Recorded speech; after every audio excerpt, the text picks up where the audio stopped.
All right. Good morning again, everybody. Welcome back.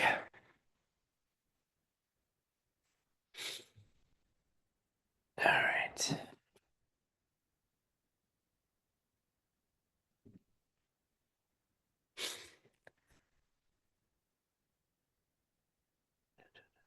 Give you guys a second to turn on your cameras to get readjusted.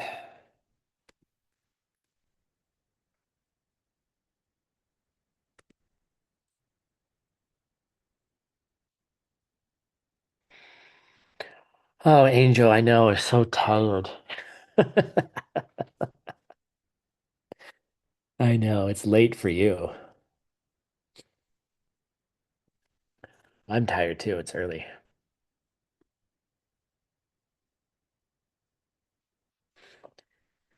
So, before we get started, I wanted to do a few announcements. The first thing that I'd like to talk about is we have a program. I don't know who's doing the slides, but I want the slide for prayers for the people, please. Um, we have a program that's we run on a frequent basis where you can submit requests for us to do prayers for people. That's why it's called Prayers for the People. Very obvious title. Um, and we found that we don't we found that we don't that a lot of people just don't even know we're doing this. And basically, you can submit any request for, if somebody is sick or if someone has died or if, or you want to do a rejoicing as well for something, you see. And we have a group of people that gather on a regular basis to do the traditional practices for when somebody's sick or when someone has died. There are practices that we can do to help support people in those transitions through the bardo, as well as um, if people are sick, to do Tonglen and medicine Buddha practice so that we can eradicate sickness and things like that karmically. So I think it's a beautiful program. A lot of people don't even know about it, and a lot of people, and it's also a place, it's a community of practitioners who are there to help and support. Oftentimes during these moments when we ourselves are sick or, we've lost a loved one, we oftentimes don't know who to reach out to, who to get support from. And ACI 5 houses, we think is a place for people to have that kind of um, that support. And so we have a coming up on the soon in a couple of days on January 14th. Paulina will be leading the next session on this. So if you'd like to join, if you'd like to be part of those prayer groups, please come. But if you just need some support and want to know that, look, there's people who are thinking about me and my loved ones. Look, there's people here helping helping with people through the death process. Don't hesitate to write to us. In the chat there's a form to request the prayers. There's an actual class that's coming up. So please don't hesitate to reach out. Like that's why we're here. We're here to support each other in the good. And sometimes when life is turns a little sad or is difficult or we need more help, we're here for you. So please, use us. Um, and that's why we're doing this. So I just wanted to start with that. Thank you for putting up the banner. I appreciate that. So, um, all right, let's get to class.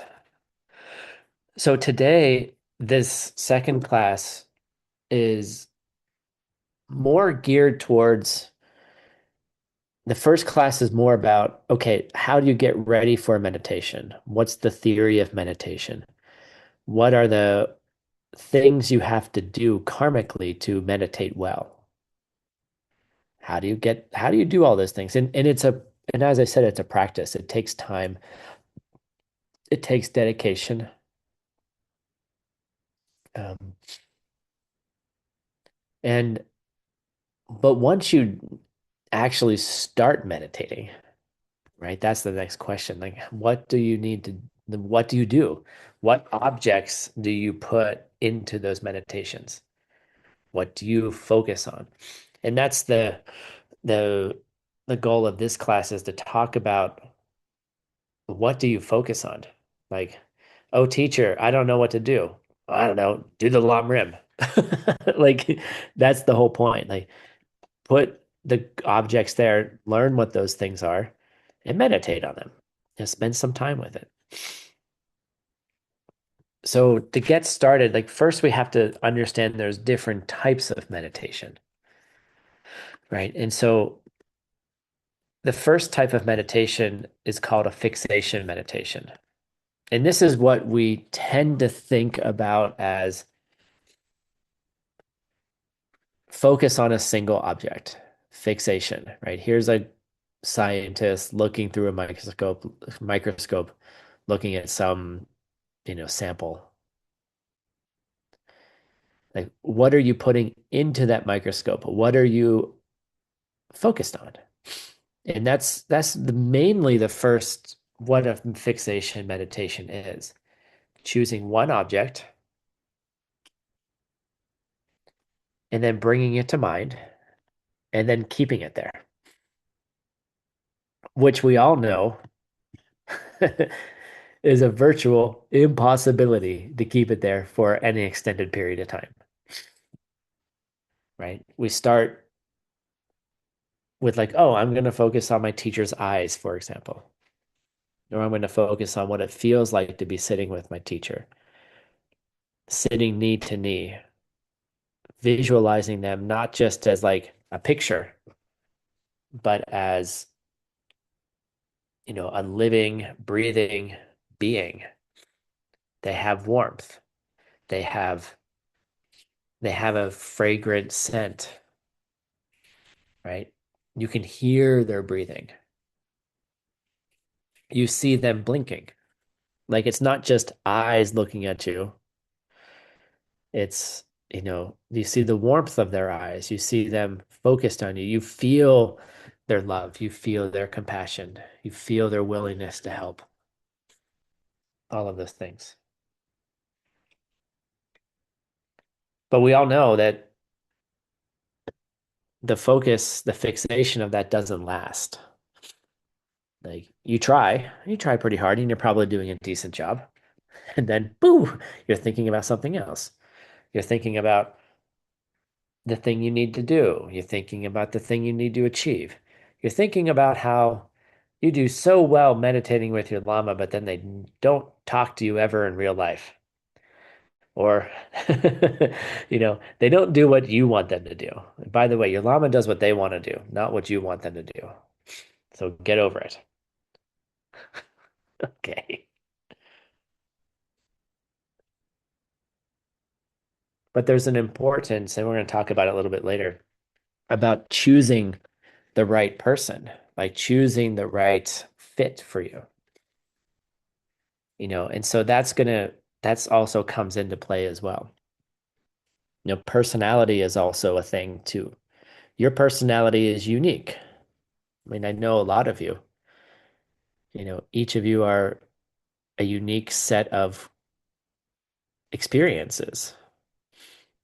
You've had different lives, you have different propensities. You know, Prajna here has a unicorn head on, and she's had it on the entire class, right? And that's her personality. I mean, I've known her for like a little while now, right? She's the only one who has a unicorn head on her, is the only one I can see, right? Now, don't go playing around and putting things on your face right now. Like, that's not the point. You can play with Zoom, I don't care, right? But that's her personality. Like, no one else is doing it, right? But she is, right? And each of you have a particular, set of likes and dislikes ways of communicating, histories, frustrations, successes, right? And so the teacher that you pick is and the focus on needs to fit with all of those things. I had a friend, a really good friend, um, a troublemaker. Like I'm not sure why I'm friends with troublemakers, but that's, you know, probably because I'm one. I pretend not to be, but I really am. I like to I like to stir the pot a little bit. Um, I had a friend, um, you know, we did the SCIM trainings together years ago.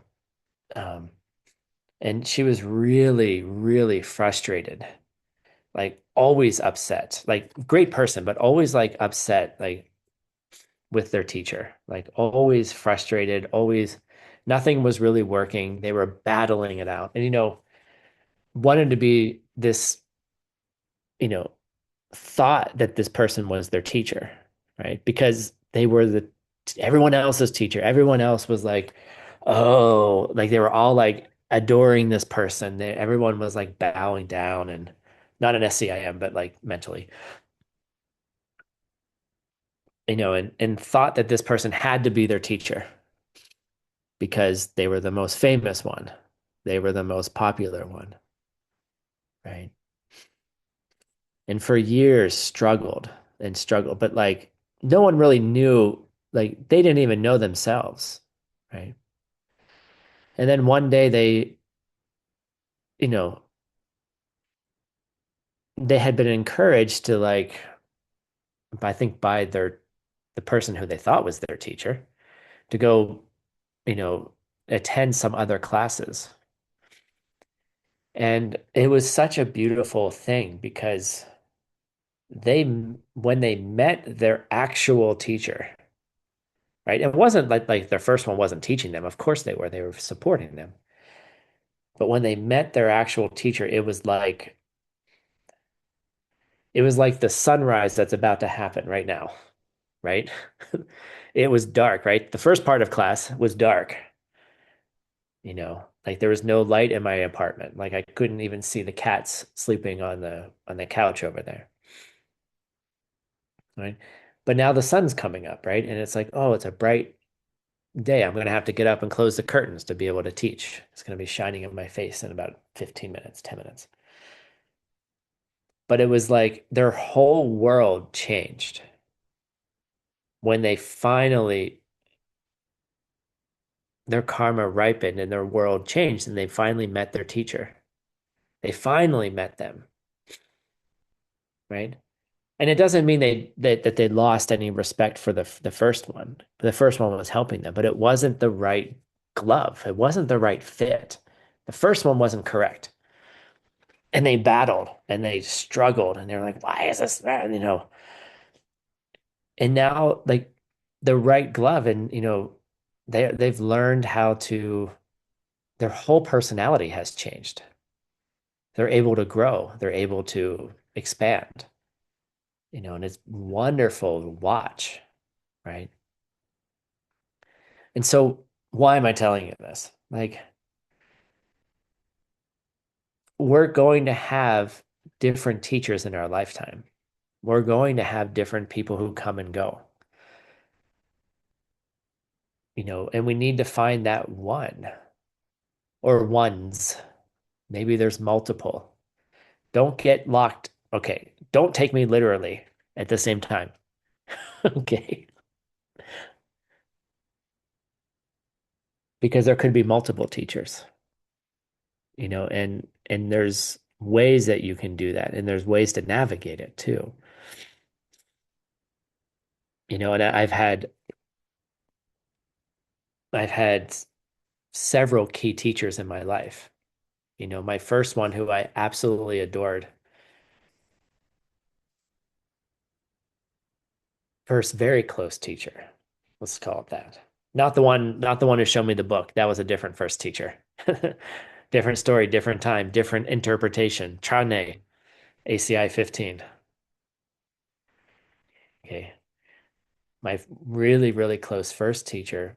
we were friends. It was amazing. I learned stuff. Like we would go on adventures. I remember we were doing an empowerment.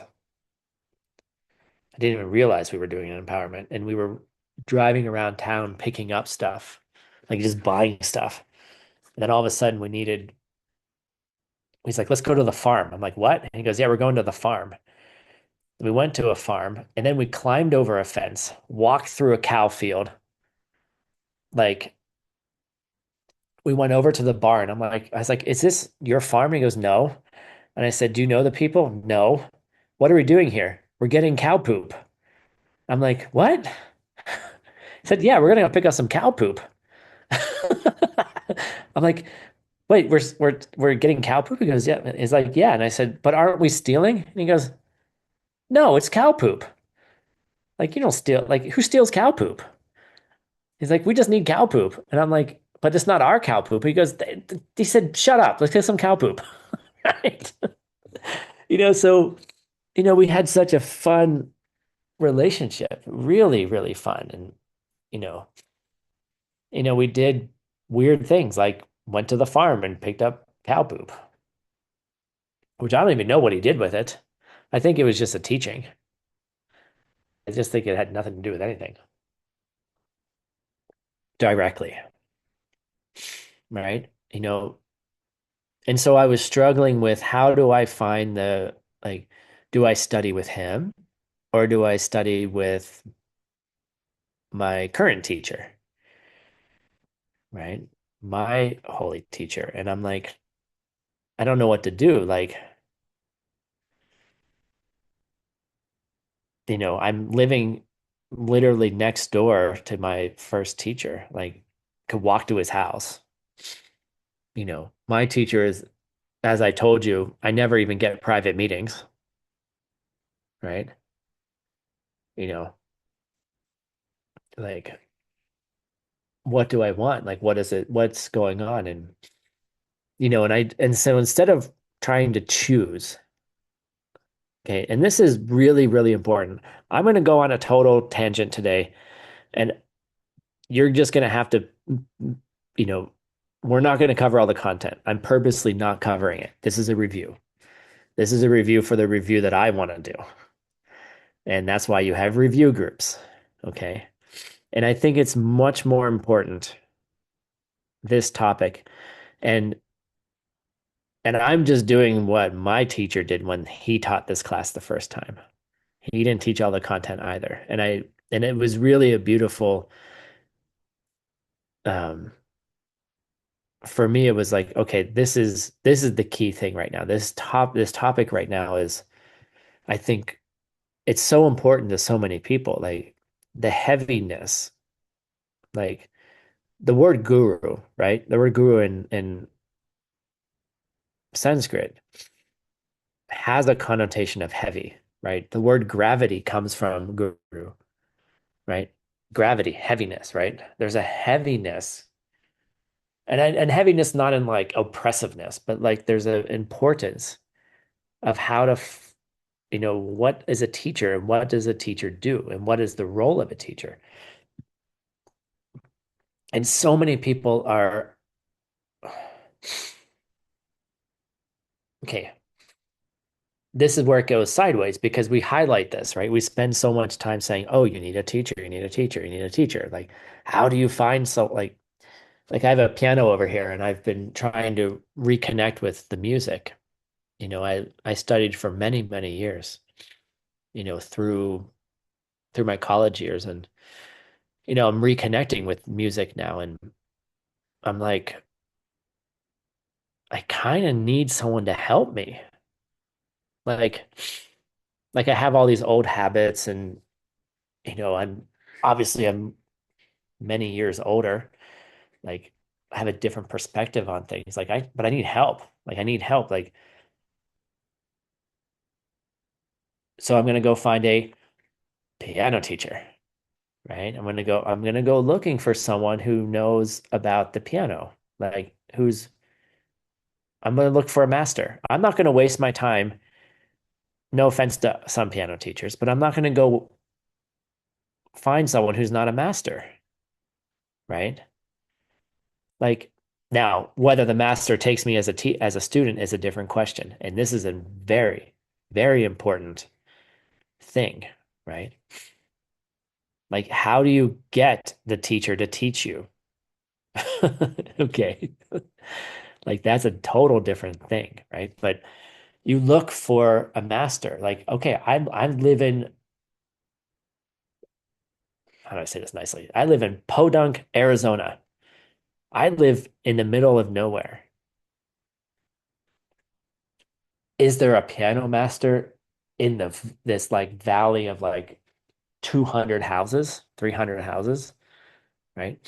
Maybe there's one in Sedona, maybe Flagstaff, maybe you have to go down to Phoenix. Well, there's a symphony down in Phoenix. Maybe there's a master pianist down there, right? I love that you all that like I could learn from Anatole, I could learn from Mike Hoffman. Yes, they both could be the master piano teacher I need. They're right here, right? Like, but would you think that like if I think that way, that's the wrong way of thinking. Like, oh, I'm living in the middle of nowhere. There couldn't be a master. Well, why would you think if I thought that way, then there couldn't be a spiritual master right over the horizon over there, right? Like, why would you think that Rimrock, Arizona would have from my point of view, would have like, someone who has seen emptiness directly, who lives over there, who's like a master at all of these things. Why would you think Arizona would have this? It's the middle of the desert, right?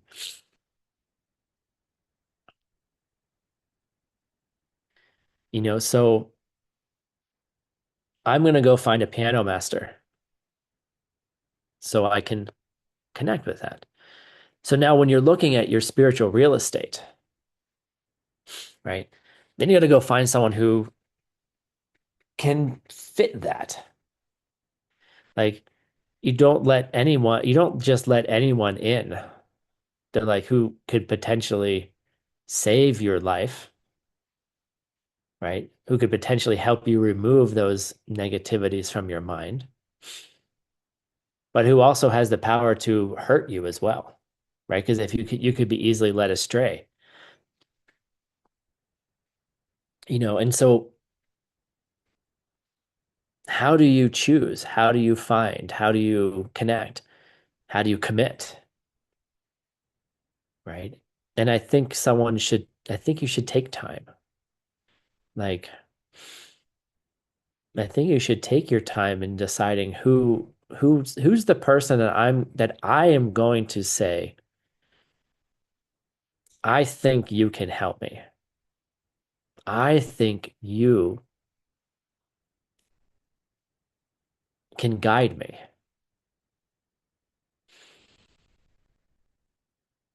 And I'm going to check you out. I'm going to see, are you the person who can take me from A to Z?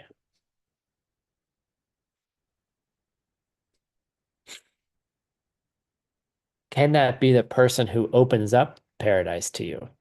Can they, are they capable of, do they believe in me? Like, do they have the capacity to change me? Do I have the capacity to change myself as the seeds are ripening through this other person who can help me?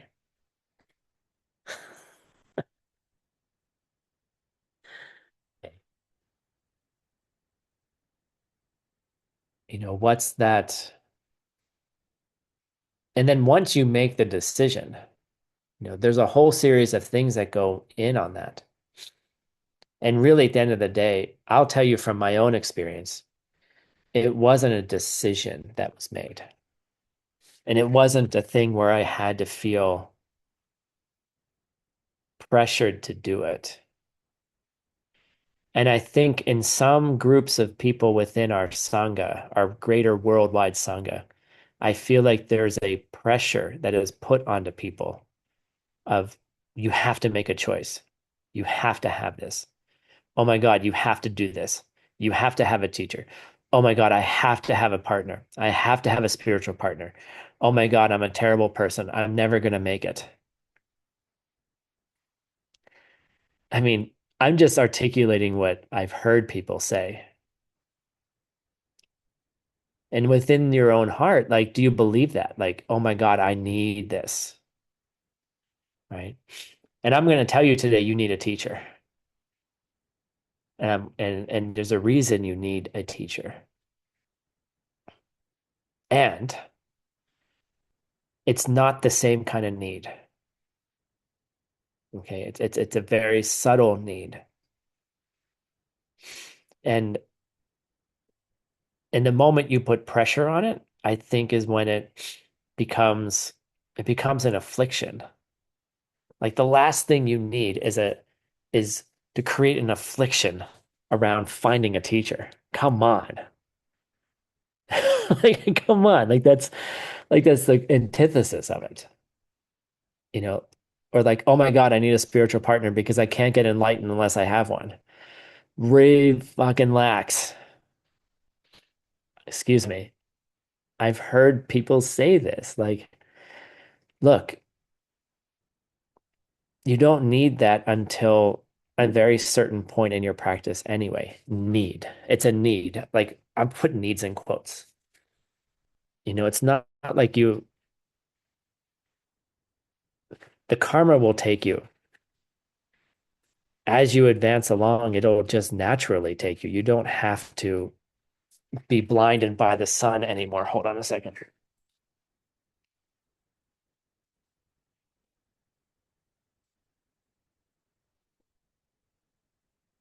I was fighting it. Okay, now I can see better.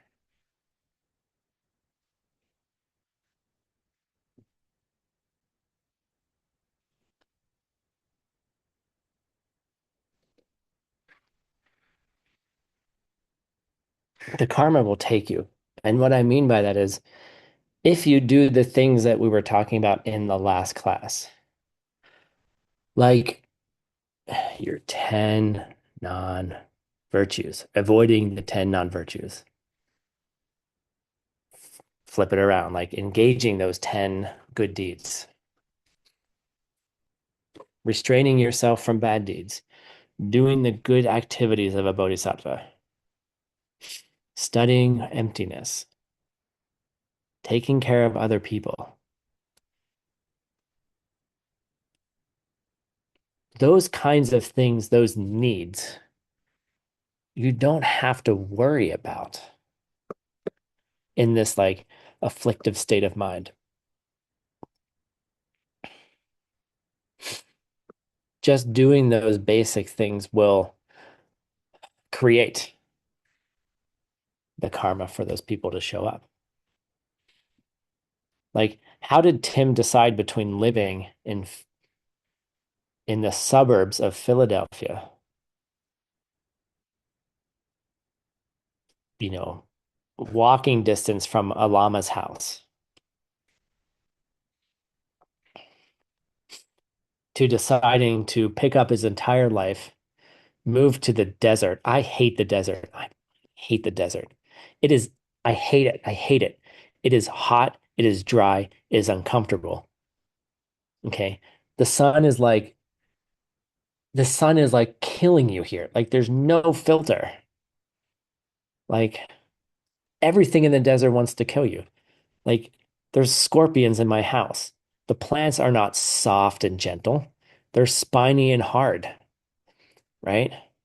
Like can't walk outside in your bare feet. I like to be outside. I hate the desert. I've tried to, there's some beauty to it.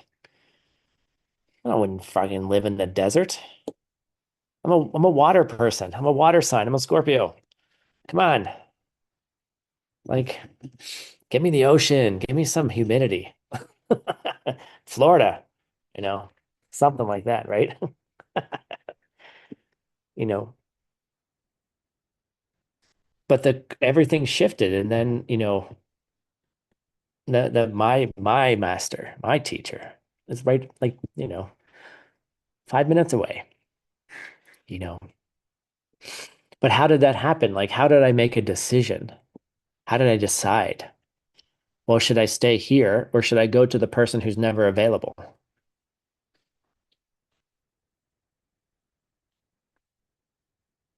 never available. Travels the world, never around here. Like, well, who do I go to? Right? Instead of spending my time worrying about who was the right person, I started just celebrating what did I already have, which is one of the things for good meditation. Spend the time. What do you already have? I already have, I'm down the street from a master teacher who has me running through cow fields scooping up poop, right? I don't know why we're doing this, and I just was like, well, instead of trying to decide something, dummy, why don't you just plant some seeds? Why don't you take on your 10 virtues? Why don't you practice your bodhisattva vows? Why don't you take care of people? I was volunteering like a maniac for ACI. I was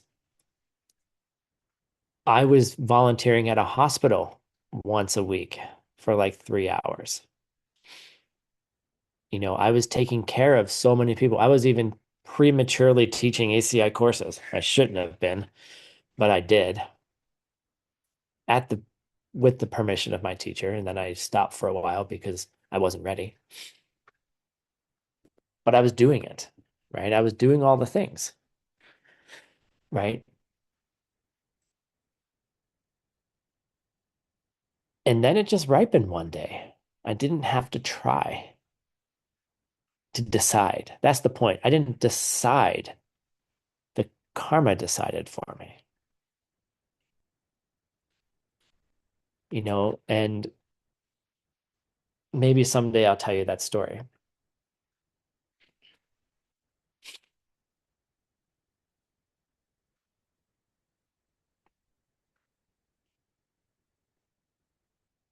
Kind of want to tell it now,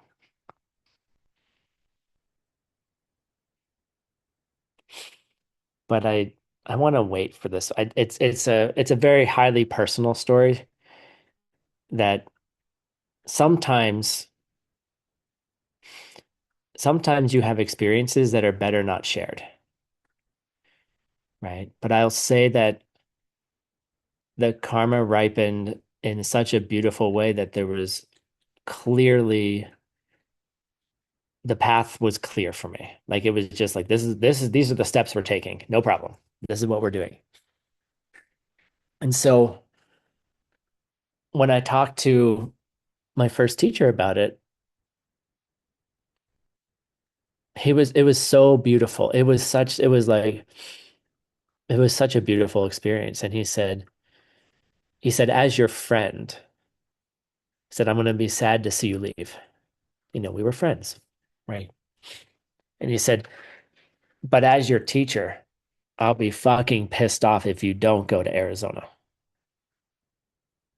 And I'm quoting directly, and I'm not exaggerating, right?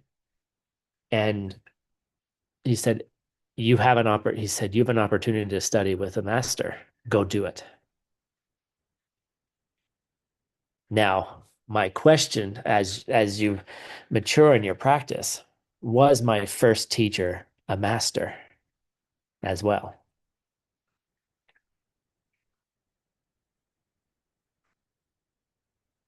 You know, as you start developing a different worldview, it starts things start getting a little bit different. Like maybe he was. I would say yes, he was.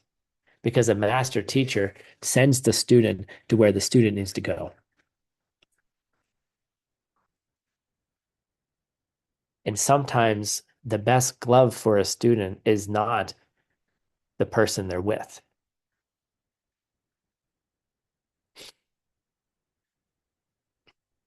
And that master teacher, I wouldn't be where I am without him. No doubt. Right. We had a beautiful celebration the other day about the recent successes of ACI. And I was like,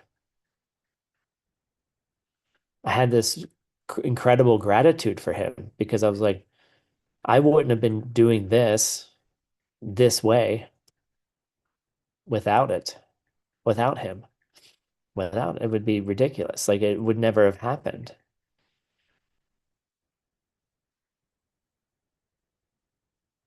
So each person, each teacher pushes you in the way that you need, right? And they open the doors for you. A teacher opens doors.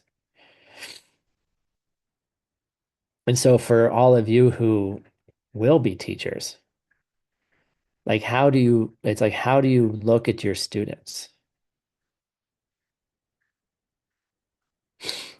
That's your karma, Jilia. The hearts burst on the screen because you have the karma for that. I have no idea. It just happens. Some Zoom feature, you know. But I think there's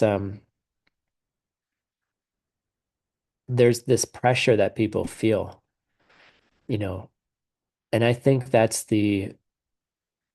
want to remove that pressure. But at the same time, if you want to advance at anything, if I want to be a better piano player, which I do, I need to find a master who's willing to teach me. And how do you get a teacher to teach you? You have to be a student. You have to be a student, which means you have to accept that you're probably wrong. And they say it positively. You have to accept that you have something to learn, right? If I go to a master piano teacher and they start teaching me a new technique that I didn't learn when I was studying with a different master when I was 18, like, do I go, well, that's not how they taught me before. Now, a patient teacher will be like, well, yeah, there's many ways to do it. Let's try this way. Maybe, but you're never going to learn if you start arguing with the teacher, right? You're not going to learn, or you'll learn slow, and it's a humbling experience. And I'm trying to teach this from my experience with my own teacher and my own struggles with my own lacks of humility, my own battles, my own resistances, my own, I know I don't need your help. It's like, well, eventually you do, and it's a process. It's a growing up. Like the maturation with a teacher it's a humbling experience. And the more that you can do it and make yourself more available, the thinner that your eggshell becomes so that you can pop out. Like you can pop out as someone different. You can purify the negative seeds. You can, I promise you. You can do it. You think it's impossible, but I tell you that it's not impossible. So many things that aren't impossible. Like theory becomes reality very quickly with the right view. And so with why, okay, let's connect a half hour ago to now. We were talking about fixation meditation.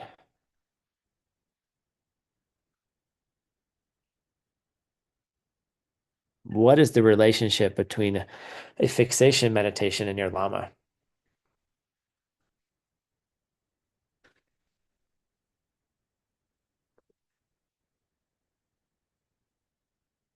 Mm.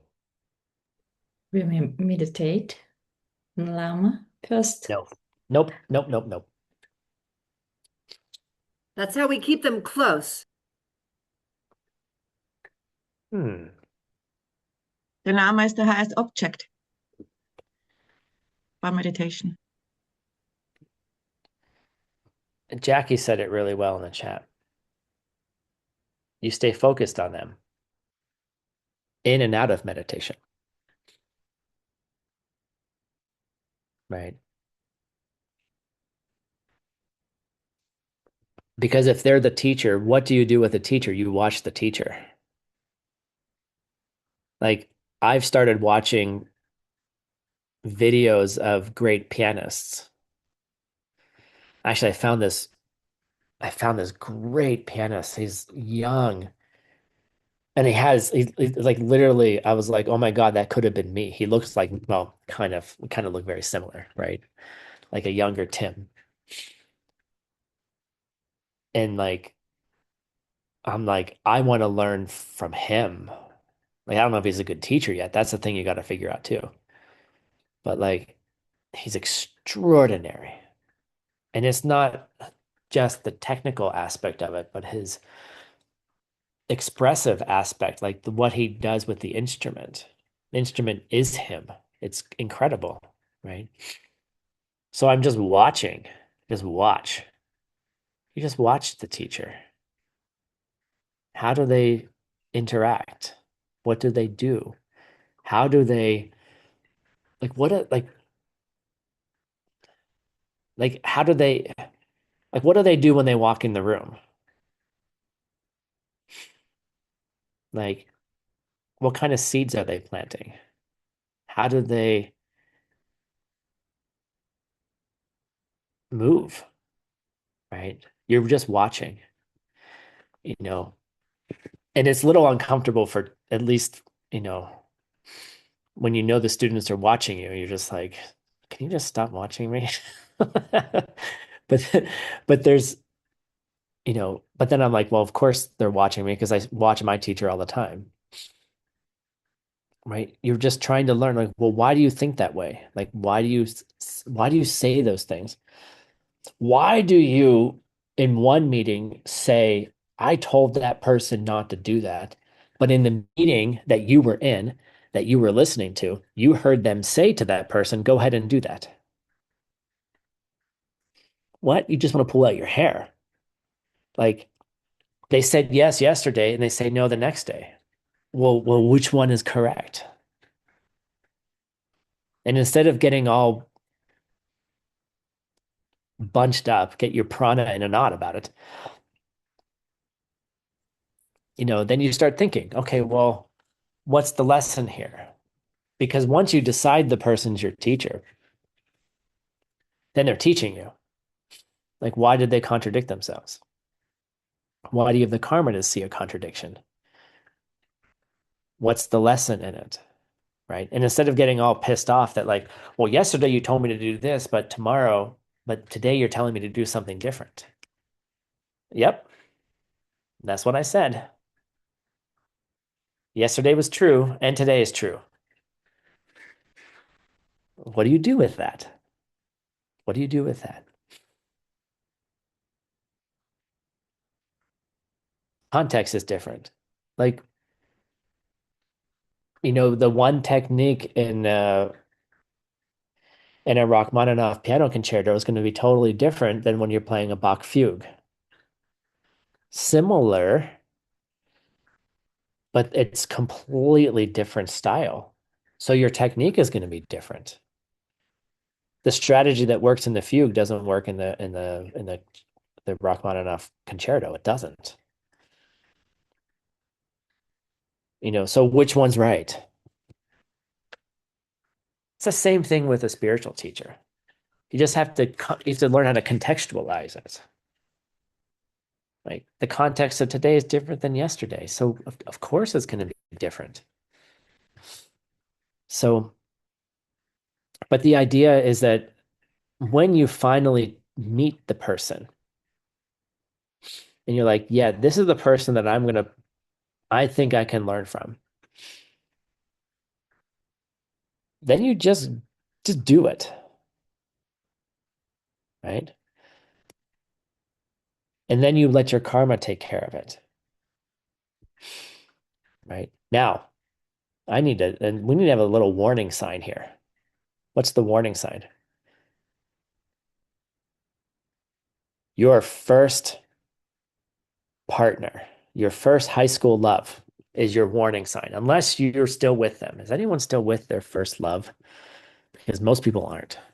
So this example works for most people, right? The first person you fell in love with, right? They were the shit. They were the awesomest person ever, right? They were incredible. And then, 6 months later, they were your enemy, or a year later, or whatever. Like you were totally in love with them, and then somehow 6 months later, you don't like them anymore. Did they change? Oh my God, they changed. They were awesome, but they're not anymore. Or did something else happen? Right? No, and we would say your karma shifted, right? I mean, every relationship's like great. Like you meet them, you fall in love, you do all the things together, everything's wonderful, and then you have your first fight, your first disagreement. Then you have your second one, then you have your third one, you know, et cetera, et cetera, et cetera. Like just lock and load, reload, and do it again. Like that's been most of our experiences. Like it starts off great, and then it changes. Same thing with llamas. Same thing with teachers. Who's the next great teacher, right? And then you go in with like all googly eyes, and then 6 months later, 2 years later, you're like, well, this person's not right. So then you go and try to find someone else. And you see a lot of people who shop around like that. And that's not a problem. You should shop, and you should take your time with a teacher. You should really check them out. Like, who are they? What are their morals like? What are their students like? You know, really get to know them, check them out. There's a famous story of a student who spends 12 years checking out the teacher and finally approaches the teacher and is like, I have decided you are my teacher. Oh, Holy Lama, you are my teacher. I have finally figured it out. 12 years. I'm here, committed. Yay. Good.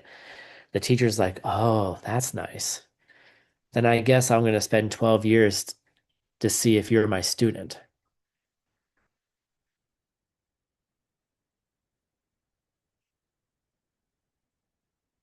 Get it? Okay. Right. You know,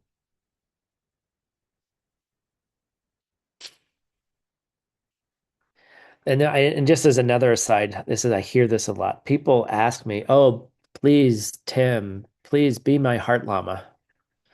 Or I've heard people go, "Oh, this person's my heart llama. I'm going to go ask them." D- Definitions, everybody. We just pay like a heart llama, your root llama, your Sawe llama, is the person who has changed your heart the most. So when you meet someone on day one and you say, "Oh, that's my heart llama," I'm like, really? They changed you so much in one day? Like a heart llama is someone who changes you. Like where you go, oh, like that person has changed you the most, right? So like when you're looking for your heart llama, like you're really looking at like who has changed you. That doesn't mean you don't go to teachers now or a teacher now and learn from them, right? But once you, so like so it's a heart llama doesn't say, "Oh, I'm your heart llama." That doesn't make any sense. Like a teacher will teach you if you're a willing student, the teacher will teach you. right? If they're worth their salt, they will teach you. You can ask them to be your teacher. That's fine. You know, but when it comes to a level of commitment, that's what we're talking about right now. Like why do you need like why do you need someone? Like why do you need a teacher? Why can't you just do it on your own? Why can't you just go plant some seeds? And then, do I need somebody?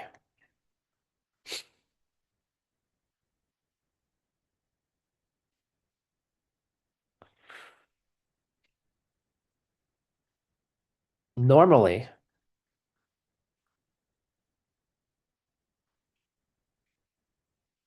yeah, of course, like Han says, yes, you can call the teacher your heart teacher. That's not a problem, right? But like like the definition of a heart teacher is someone who has changed you the most, someone who changes you. And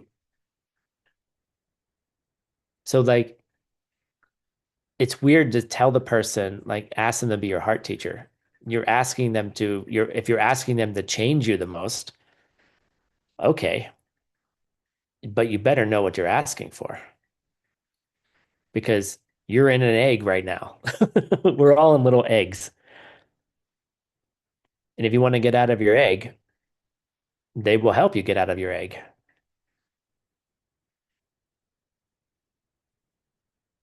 you know. And so like I was just gonna say that, Anna, like there's a question of like, is there the one or can there be many?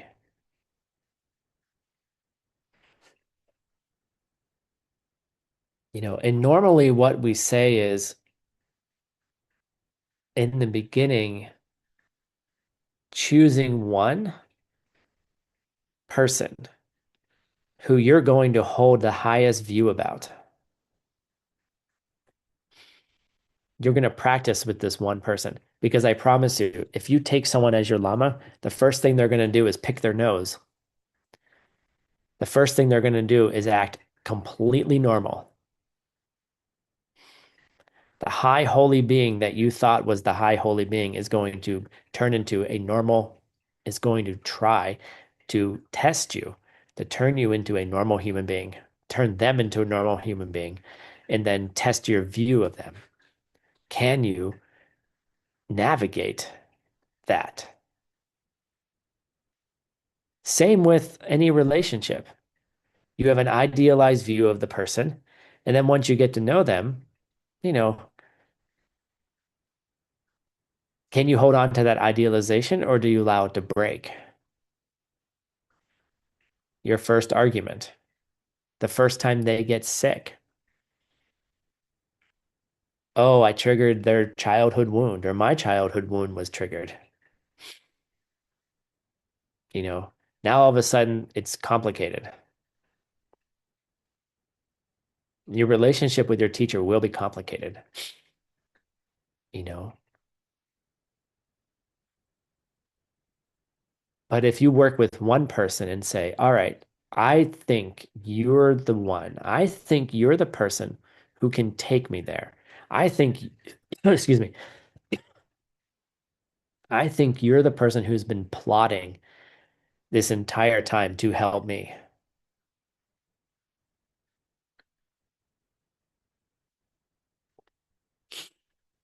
It's a karmic view that evolves and develops over time. Suspicion develops, where you go like, oh my God, they did something for me even before I met them. They were setting things up to help me before I even knew they were helping me.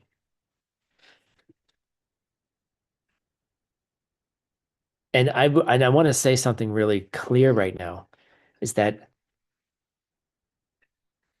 and it's how do I say this?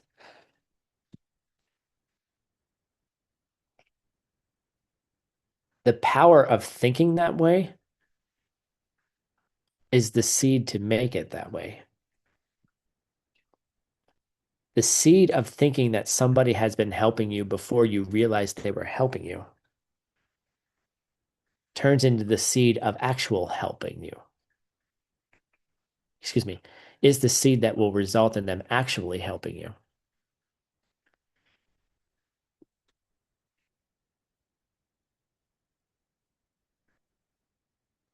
And it's a deep, deep, deep, subtle, subtle, subtle relationship. And it's a deep, deep understanding of emptiness. Because were they doing something when they were 17 to help you? But you didn't meet them until they were 45, 44, something like that, right? Were they helping you? Yes or no?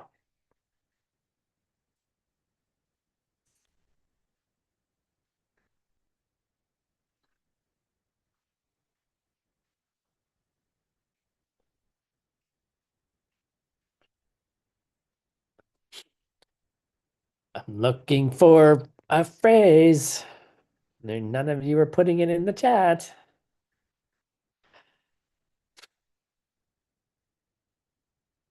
Yes, Becky. From their own side.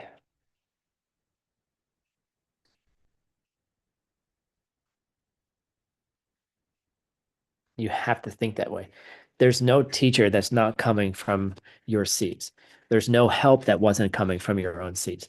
The fact that they helped you 30 years before you even met them is coming from your seeds. Okay.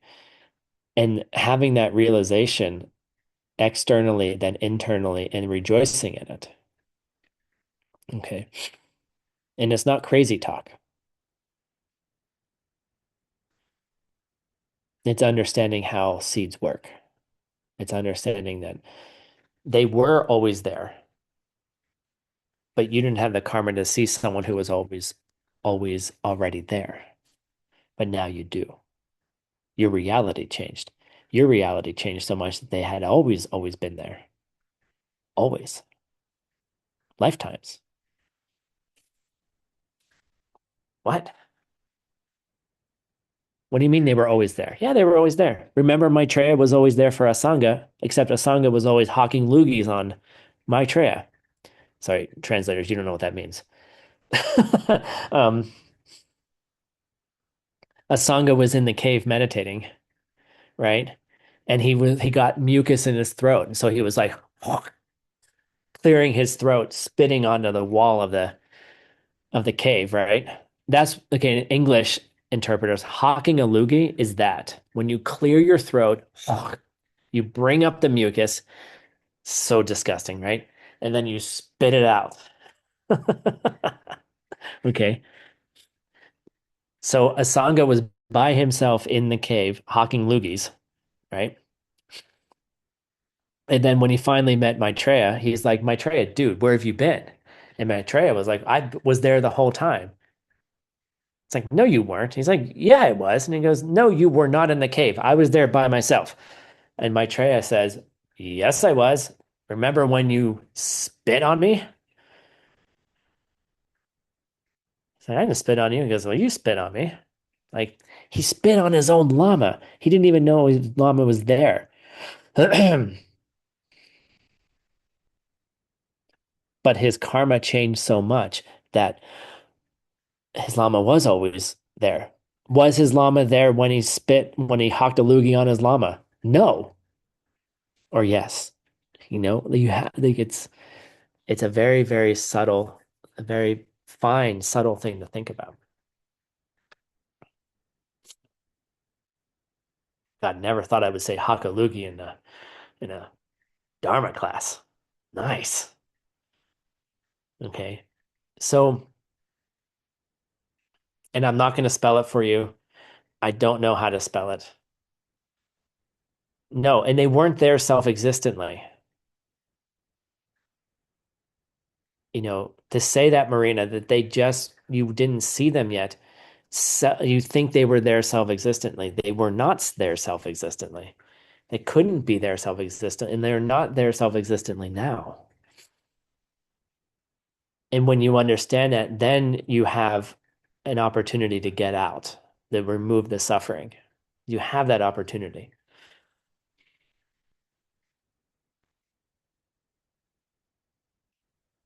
Why am I spending so much time? Why are we spending so much time on this?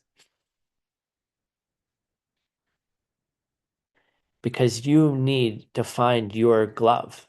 You need to find the person who will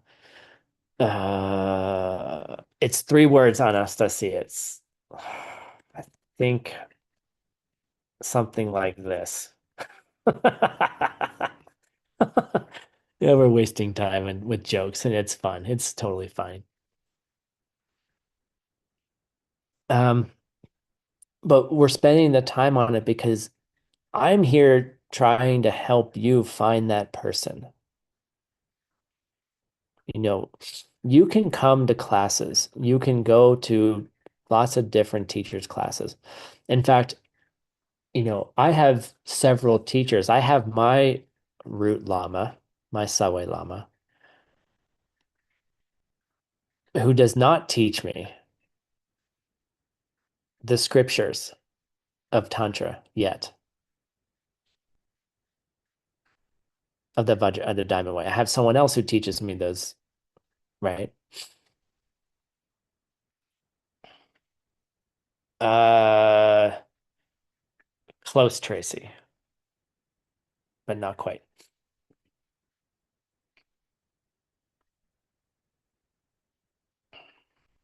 I'm not gonna, you can look it up later. Look up the word root, yes. So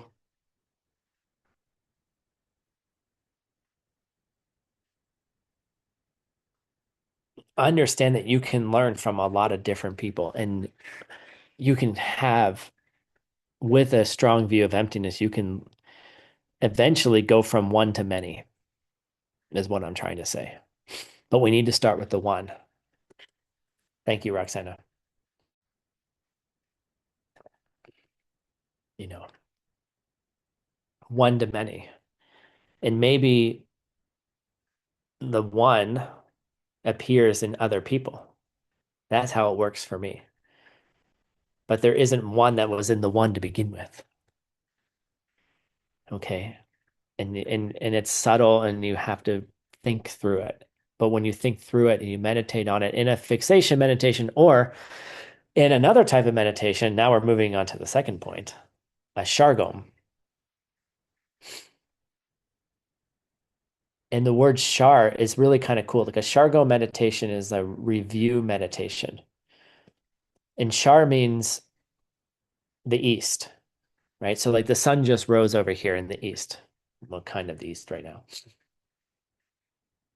And it's like an illumination, right?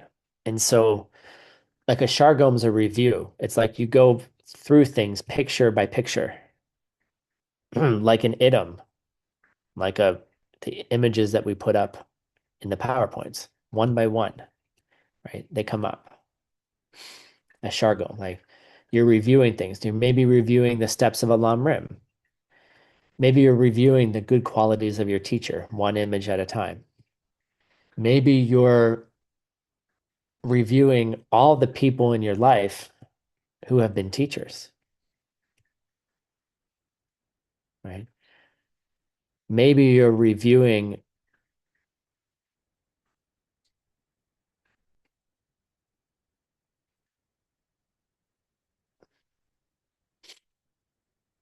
all the things that you think are self-existent about your teacher.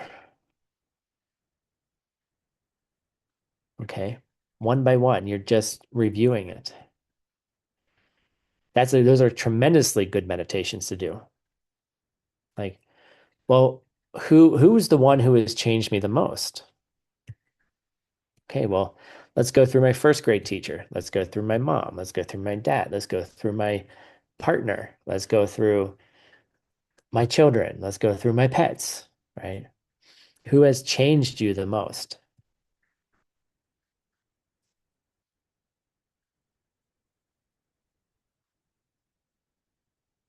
You see?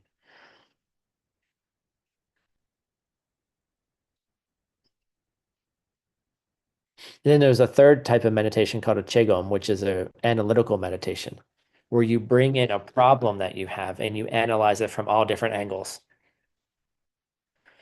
Like, why did my Lama say this yesterday or 3 years ago and then say something different now?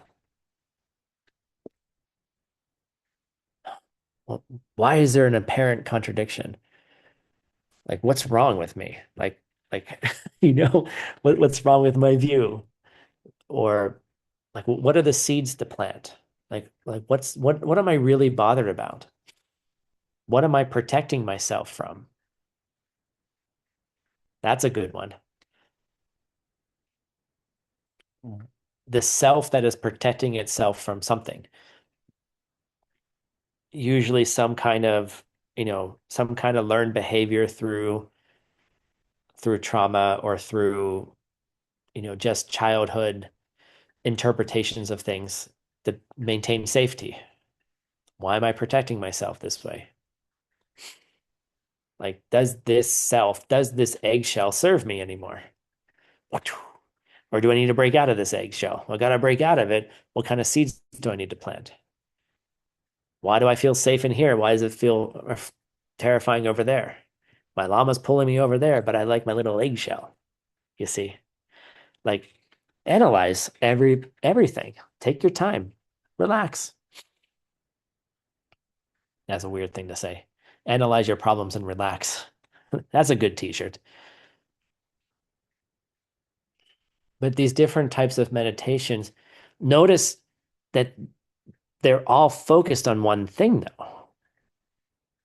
Like the content is about divorcing the mental affliction from your mind. Removing here's a technical word, obscuration from your mind, the thing that's blocking you from really being who you think the being that you want to be. What's blocking you? And a lot of it is our own old habits of thinking, of just automatic. Tyler's self-doubt. That's a powerful one. That's a hugely powerful one. And how do we even feel? Here's another thing. How do you even feel safe to investigate those things? To investigate the self that is not even there the way you thought it was there. How do you feel safe to do that?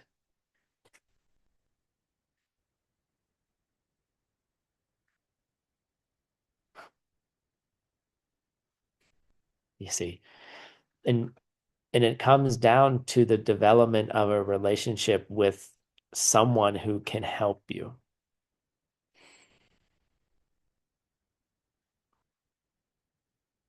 Right. And that this is why, if we're just talking on a purely psychological level, that's why people have therapists.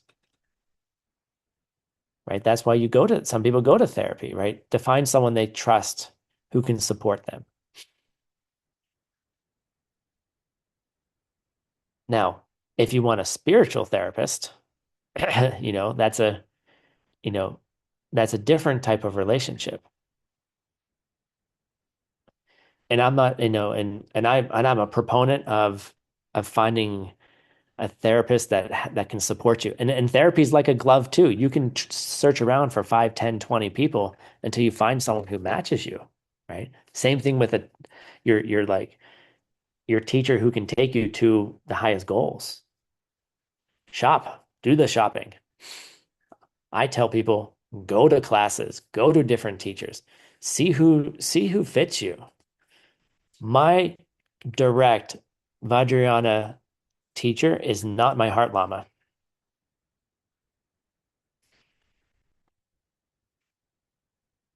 Good luck.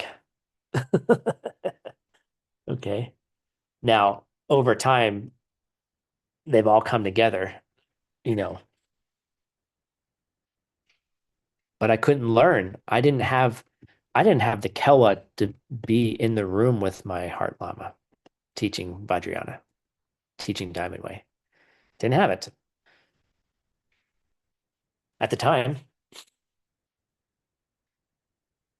And I was like, I'm stubborn. I don't know if I don't know if anybody knows, but I'm stubborn as hell. And I just kept going. I'm like, nope, you will teach me. Nope, you will teach me. Nope, you will teach me. And I will force you to teach me karmically. But in the meantime, I still kept learning, right? I kept going. I kept going. And it was like, all right, well, okay, self-existent Lama, I will see you later. I'll figure this problem out. And I did. Guess what? 8 different versions of diamond wear being brought out in the next year or two. Okay. Get it?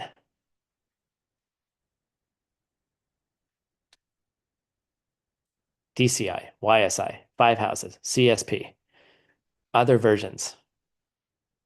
I don't know what the other 3 are, Shanti. I did the counting too. I heard 8, but I don't have the list of 8 in front of me. I was told 8, you see.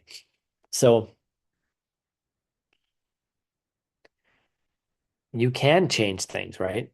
But sometimes the gloves, you have to put on different gloves at different times, right? It's the same essence is there.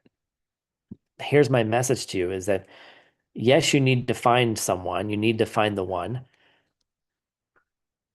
and there's also many options.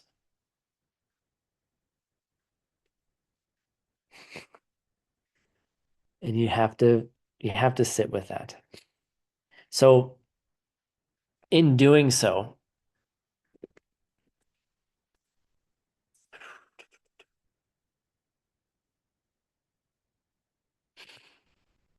like there's 4 primary in the Lam Rim. There's 4 primary things to do with your teacher, like as you're developing this relationship. And the first one is specific to developing faith and admiration,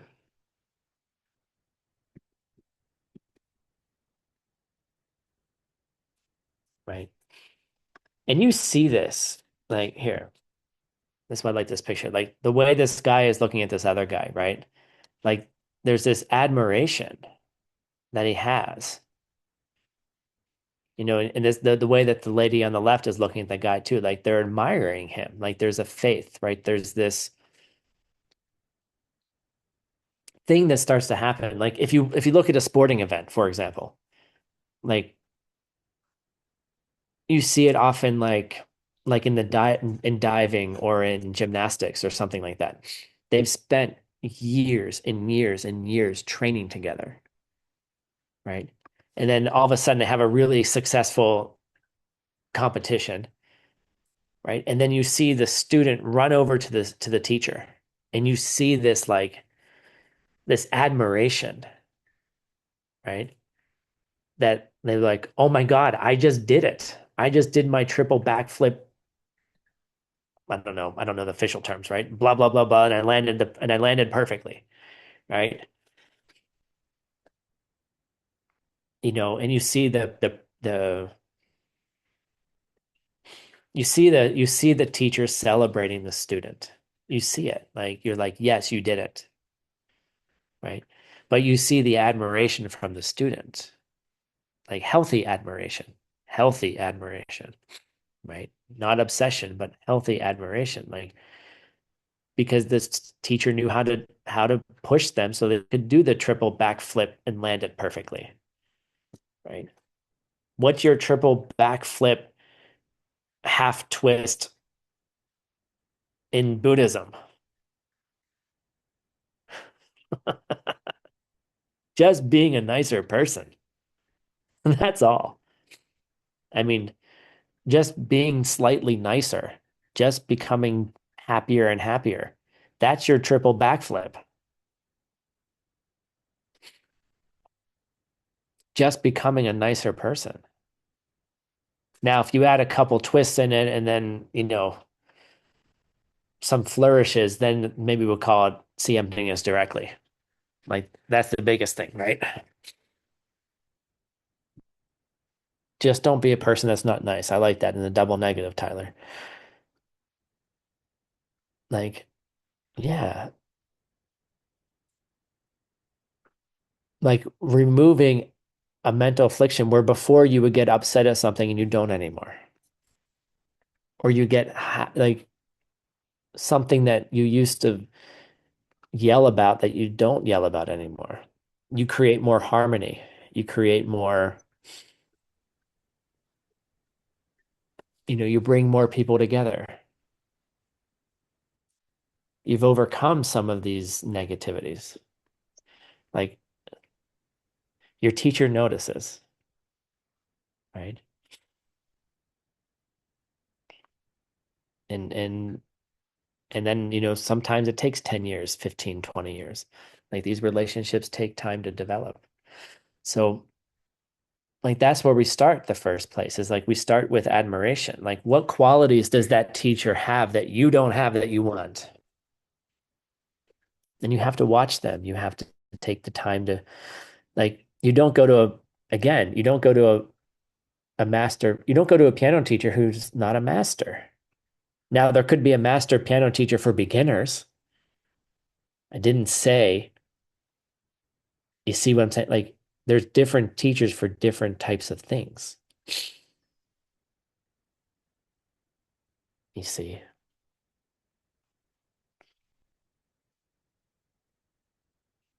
You're going to someone to learn how to be a nicer person, period. You're going to someone to learn to not to get things you don't take them from other people. We learn not to hurt other people. And we learn about the subtle ways in which we do hurt other people. And it's really painful to recognize the things that you thought you were doing are actually hurting other people. It's hard to recognize that. It's painful sometimes. But that's why they're there. They're there to be like, hey, right? You know,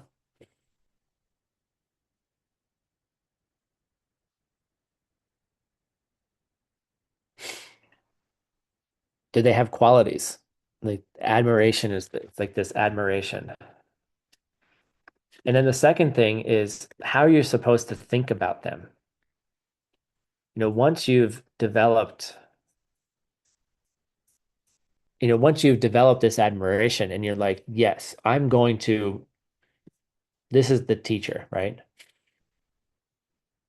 How do you take them, like, how do you take your mind to them? This is like the second step. This is I would say probably the most important thing is once you say, okay, this is the person or persons, how do you bring your mind to them?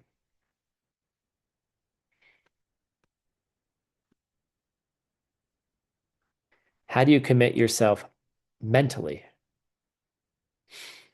to your teacher? Like in your thoughts, how do you relate to them emotionally? Like these are incredibly important things to think about and incredibly gets very subtle. And the reason we're doing this right now is I'm preparing you for when you decide it's time or when your teacher decides it's time to move to Diamond Way teachings. Okay. These teachings in the open teachings are extraordinary in and of themselves. And I would even venture to say, stop thinking about one as non-Diamond Way and the other one as Diamond Way. I'm going to challenge you to think differently. But how do you relate to a teacher mentally? How do you relate to them emotionally?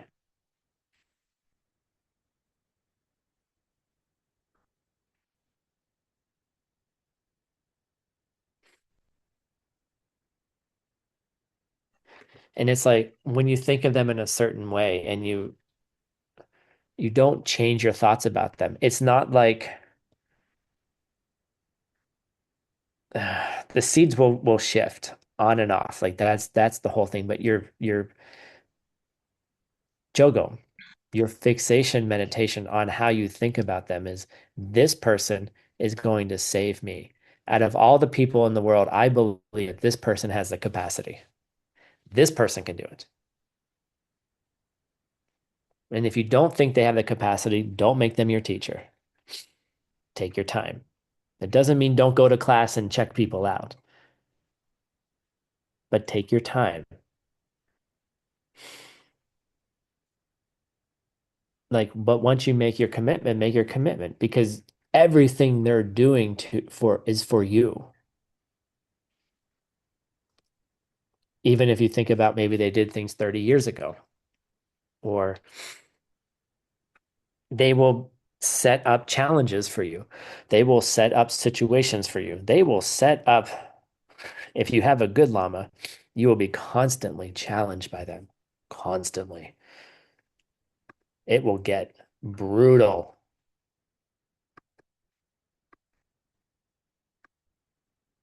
It can. It doesn't have to be. Of course, your karma can be very different. But they're setting things up for you maybe years in advance if you have the karma to see it that way. Setting you so they're asking you to do things today for 5 years from now, 10 years from now, maybe next life. Good luck. Right? You don't know when, but maybe they're asking you to do something now so that in 10 years you have the seeds that you need that when you do completion stage practices, you can do them. Right? Like, how do you do completion stage practices? Do your stupid 10 virtues. Okay? Top 10. That's what it is. Top 10. Nothing else. You want good Vajrayana practice? You want good Diamond Way practice? Ooh, let me tell you the secret. Just be nice to people. Take care of other people.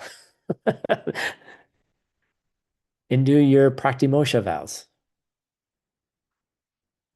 You don't see it yet. That's the thing. We don't see it yet. The instruction was there from ACI 1. It was there.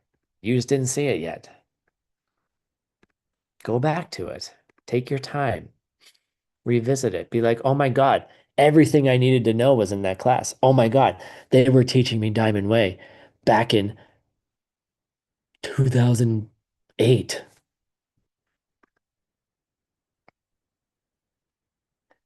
I didn't have the karma to see that then, but I do now. And I think you do. That's why you're here. That's why you're here. Like, you're like, well, shit. Oh my God. Like, it has been a divine plan from the beginning, and now I'm just starting to see it. And that's why the conception that you have towards this person or persons, like, needs to be in a certain way to think about that the thinking that someone is helping you to unravel your mental afflictions and your wisdom and removing the obstacles to that wisdom is extraordinary karma. First of all, it's extraordinary karma to have the thought. It's extraordinary karma to hear the thought. Extraordinary karma to have someone tell you it. And then it's extraordinary karma when it results that way for you.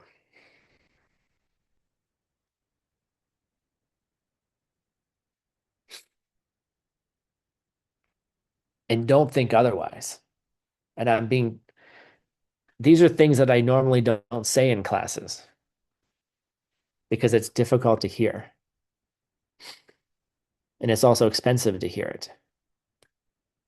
But I think it's worthwhile to spend some karma today, some of our good kewa on understanding how to relate to a teacher.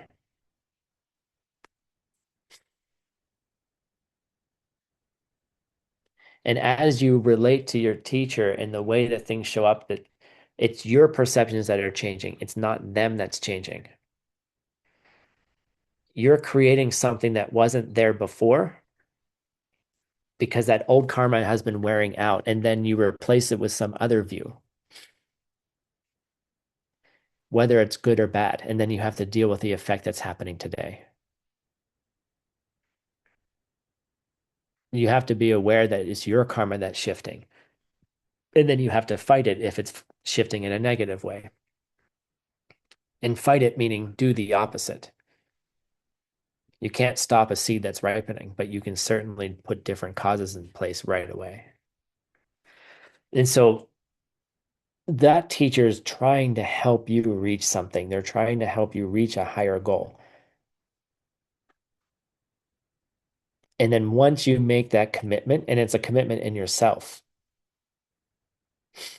and you say that this is my teacher, then everything changes. And everything they do, if you have the right view, is a challenge designed for you. If they think you have to have your faith tested, they'll test your faith. If they need to test your anger, they will test your anger. If they think you need to have patience tested, they will test your patience.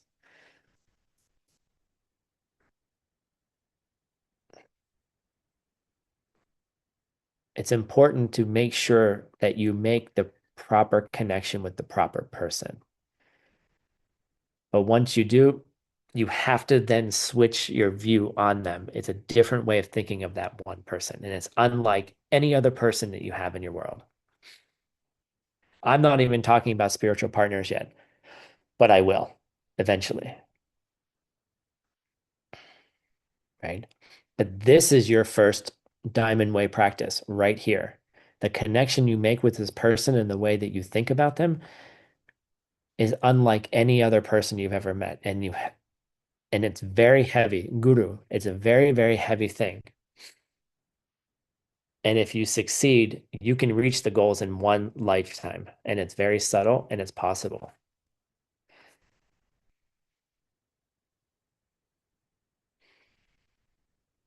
And I know that this person is trying to get me enlightened every time they tell me to wash the dishes, every time they yell at you, every time they tell you the opposite of what they said yesterday. Okay. They're out to help me. You have to be positively paranoid about it. And I am going to pass those tests. Like, you see, I'm going to pass the test that they give me. What are they testing me on? Everything. What are they testing me on? My worldview. What are they testing me on? Every single thing that I thought was true about myself. Because I think that things are coming from their own side.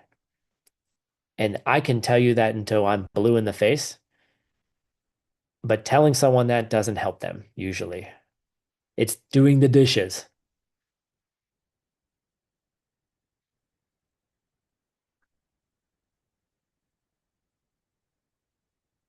Sorry, I didn't realize I was showing that picture.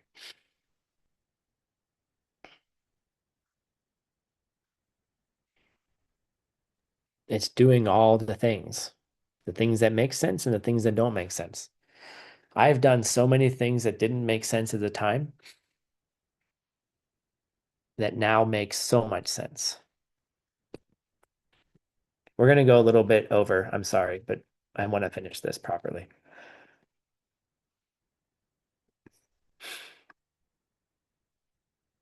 And then finally, that was just thinking. What about acting? Jorei Tempa. Like, how do you act towards that teacher?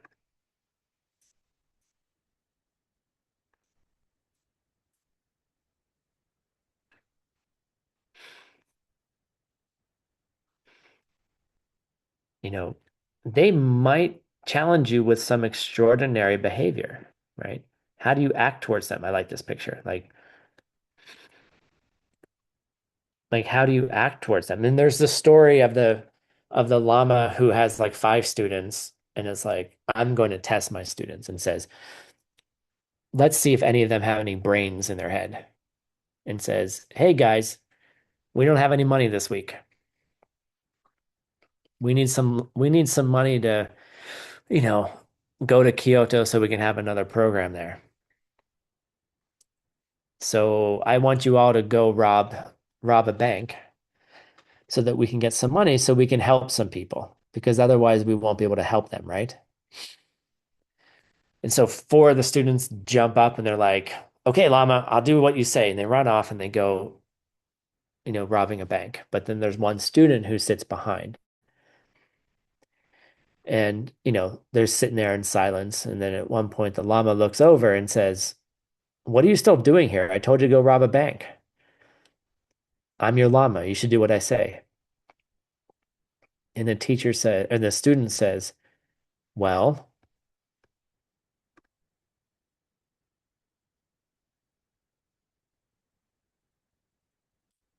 I don't think you're asking me to rob a bank. I think you're testing me.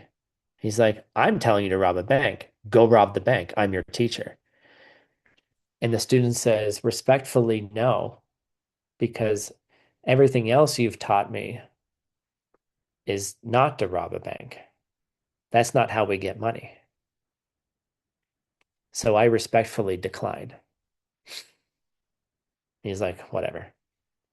So then all the other students come back and they throw the money on the table and I'm like, look, Llama, we can have our program in Kyoto. And the Llama goes, well, actually, I only have one real student, right? And the other four failed the test. That's kind of an extreme. But the question here is, how do you act towards those the teacher?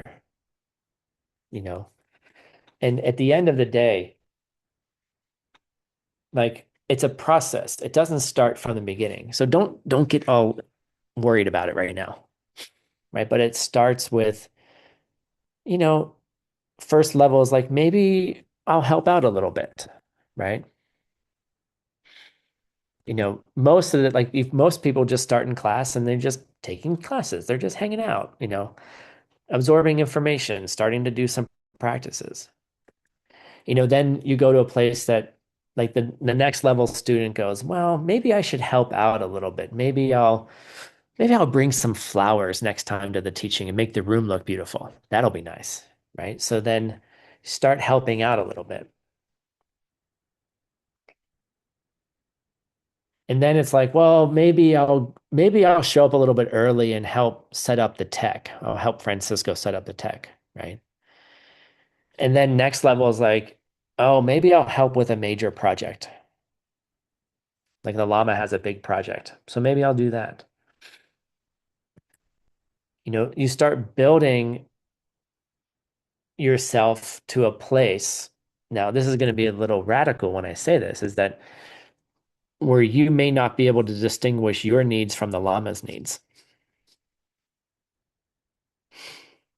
Like everything that the teacher needs is already automatically provided for them. They need a ticket for somewhere, the ticket shows up. They need a teaching, boom, the teaching shows up. Geshe Michael doesn't do anything for 5 houses. We give him the tickets. We give him the rides to the airport. He does develop the content, right? But he shows up. The room is ready. The students are hanging out. The lights are on. The microphone is on. The students are sitting there, right? Everybody's ready to go. The camera's there. The Zoom is on. He gets to walk in and give the magic. Then he gets to go back to the hotel room. And then there's dinner waiting for him and all these things, right? Everything is taken care of for him so he can teach.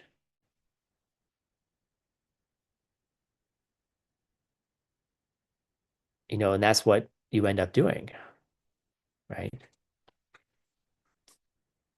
And you have to think about it and understand what it's doing because Geshe Michael doesn't need that. He's quite capable of taking care of himself. You see, he doesn't need my money. He doesn't need my time. He doesn't need any of those things. But I do that for him. And ACI in 5 houses has built teams of people to do that for teachers. The teachers don't need it. You need it. I need the seeds, right? And as the garden, and when you become teachers, you become the garden for them. And then you have to be very, very careful with it, right? You know, you're not taking advantage of students. I have never been asked for anything. I've never been asked for money. I've never been asked for time. I've been asked to do things, but I've never been asked, I've never been shamed because I didn't do something or because I wasn't able to accomplish something.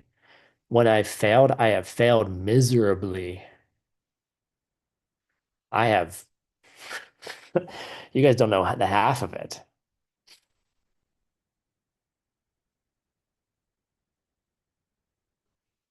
And and that's how it goes, right? Get the opportunity to plant some good seeds, and so I'm trying not to waste my teachers' time so then they can teach more.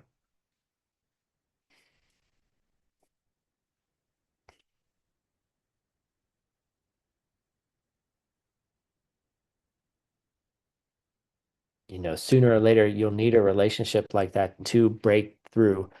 Why do you need a relationship like that? It's not for them, it's for you. It's for you to break through the shell of who you think you are. For you to break through from that to reach a point where you have a capacity that you can't even imagine that you have. You can't imagine it.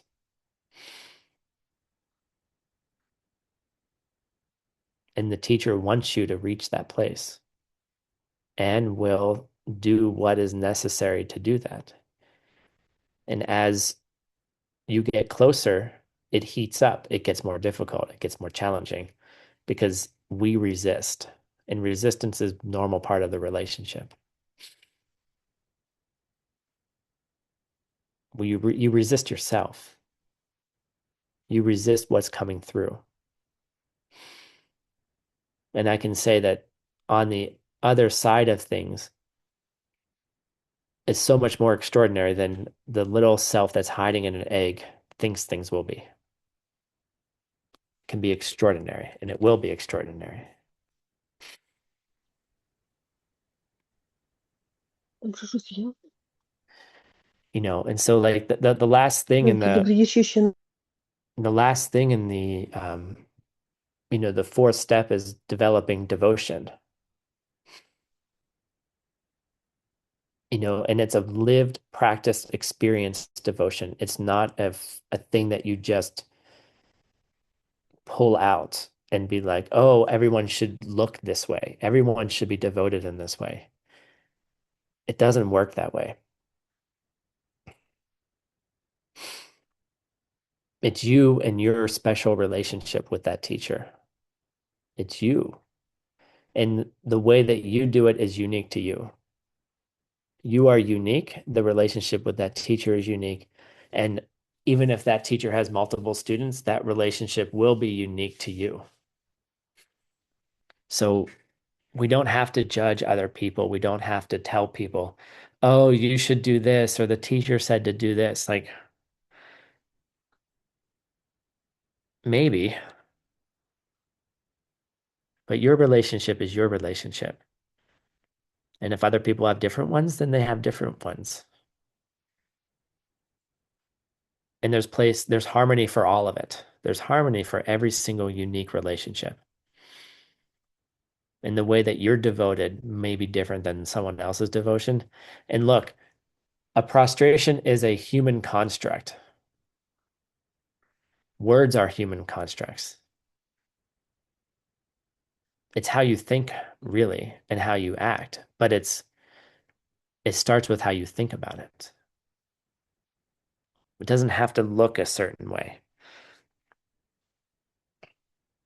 And yes, there's ritual, and yes, there's power to all of those things. And yes, we're going to do prayers at the end of class because I think it's important to dedicate the karma. But prayers are empty unless you understand why prayers can work.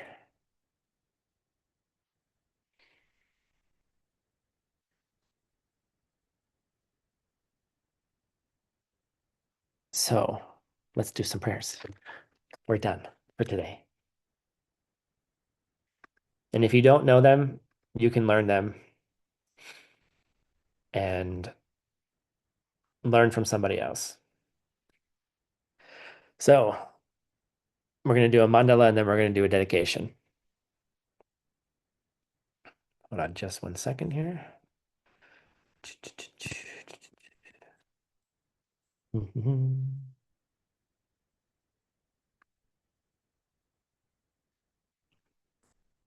I'm just going to put it up on the screen so you all can see it if you don't know them.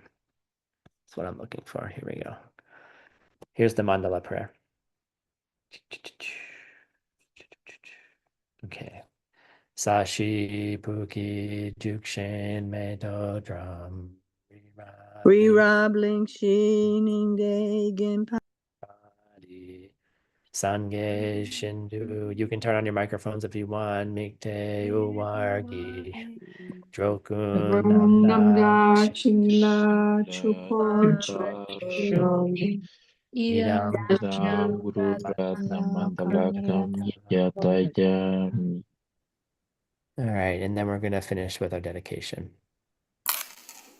Gewadi Wadi Kevo Sunam Sunam Yeshe Sokso Sokso Sunam Sunam Yeshe Wei Sokso Dampa Kuni Topa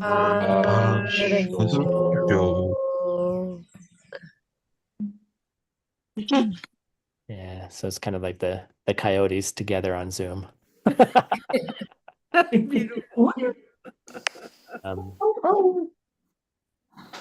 so so group leaders, you will see that we did only 25% of this class. And the rest of it is Lamrim. It's about the 3 capacities, the 4 steps, death meditation, and a couple other minor important topics. Let's see here. Death meditation, 4 laws of karma, bodhisattva stuff. Okay, yeah. So you guys can go through all of that. And I decided this week that it was much more important to spend in a class on what we did, because it's really the first important step, and it's the first really important step, really, if you want to move into a deeper practice. And I'm just teaching this to you. Just because I taught it to you doesn't mean that I'm your teacher. I'm just teaching classes, right? And you need to find your glove. You need to find the person or persons that work well for you, right? And spend the time with that. How do I find that, Tim? You don't find that, you plant the seeds. How do I plant the seeds? Just be a good person. Stop doing bad things. Start doing good things. Your Pratimosha vows, your Bodhisattva vows. Study them. Go deep into them. Study wisdom. Study emptiness. Study how seeds work. Serve others. Find someone to serve. What if I don't have a teacher yet? Okay, well, find a teacher to serve. What if they're not my teacher? It doesn't matter. Help them. That'll help create the karma for your teacher to appear, your heart teacher, your glove. In the meantime, if you're lacking somebody, just go find someone and help. That's all. It doesn't, there's someone in your world that needs help, I promise. Don't have to go very far to find them. Thank you, everybody, for joining. Thank you again to all the group leaders and all the amazing efforts that all of you are making. This is a huge completion karma exercise.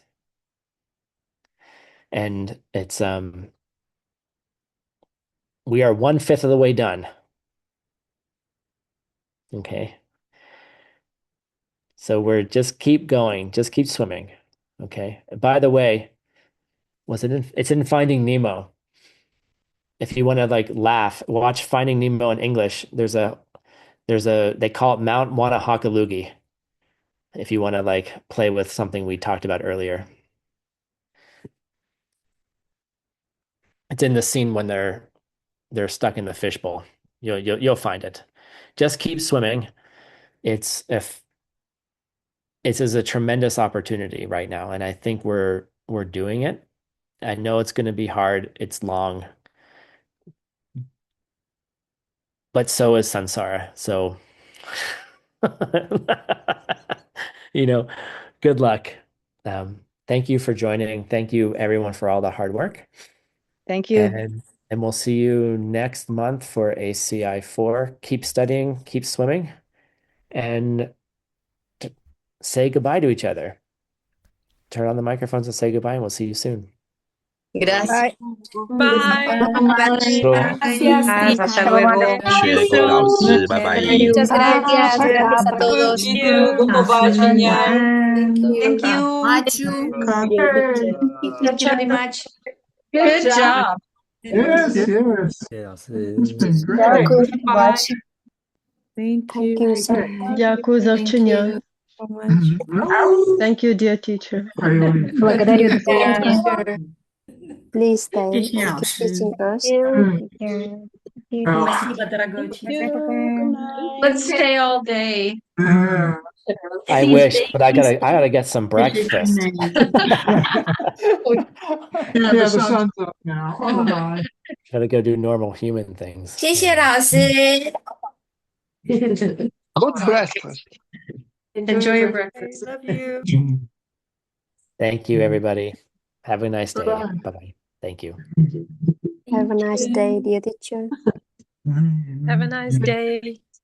There is someone interested, I could refer 'em